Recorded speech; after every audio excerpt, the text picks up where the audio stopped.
25 mars 2009, la fin de la mission STS-119 approche et la navette spatiale Discovery se détache de la station pour ensuite tourner autour d'elle.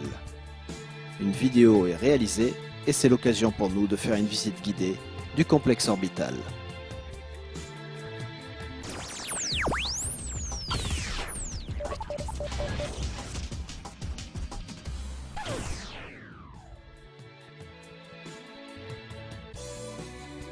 Tout à gauche, nous voyons les nouveaux panneaux solaires qui ont été amenés par la navette spatiale Discovery. Ces panneaux, comme les autres, sont disposés le long de la poutre centrale. La flèche indique le PMA-2. Il s'agit du sas d'amarrage des navettes. Il est bien entendu fermé, puisque la navette est partie. En tournant sur la gauche, nous apercevons le laboratoire japonais Kibo. Il s'agit du plus grand module laboratoire de la Station spatiale internationale. Remarquez ici l'ombre de la navette sur la station.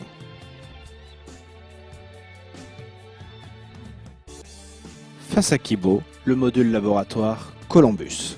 C'est le laboratoire de l'Agence spatiale européenne et le premier laboratoire européen en permanence sur orbite. Nous remontons le module Harmony pour parvenir au laboratoire américain Destiny. À l'intérieur, nous apercevons une astronaute qui fait des exercices pour conserver sa masse osseuse et musculaire.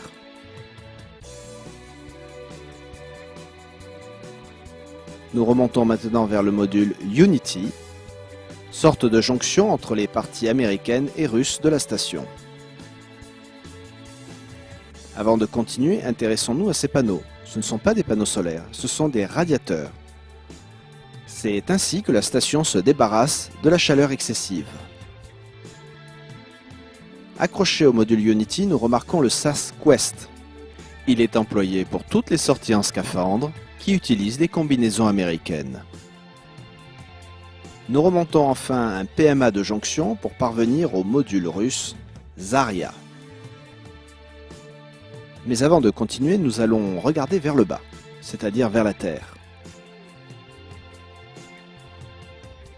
Zarya contient en effet un port d'amarrage pour les vaisseaux habités Soyouz russes et les cargos automatiques Progress, également russes. La pièce conique que vous voyez sert à l'amarrage des vaisseaux.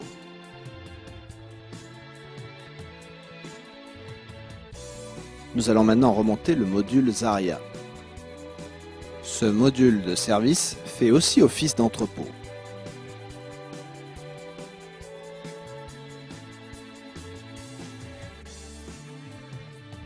Nous parvenons enfin au dernier module, le module russe Zvezda.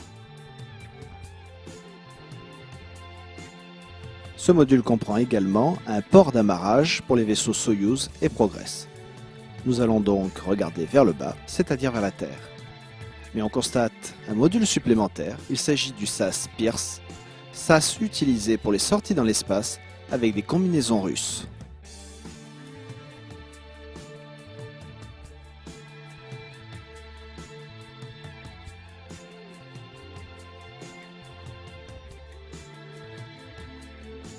Et tout au bout, nous remarquons à nouveau la typique pièce d'amarrage des vaisseaux russes, en forme de cône.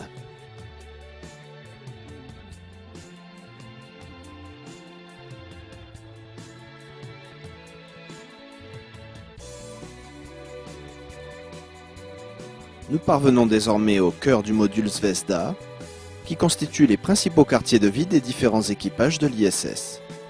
Tout comme Zarya, Zvezda est un module directement inspiré de ceux de Mir, l'ancienne station russe qui vola autour de la Terre de 1986 à 2001. C'est là qu'on trouve des sanitaires à nouveau, mais aussi la cuisine et un tapis roulant d'entraînement pour que les astronautes conservent leur forme physique. Et c'est ici que s'amarrent des vaisseaux russes Soyouz ou Progress et le cargo automatique européen ATV.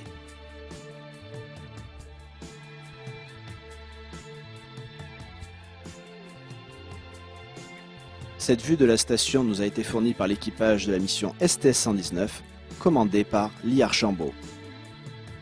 La vidéo de l'intérieur de la station a été filmée par Mike Fink, qui était alors commandant de l'expédition 18.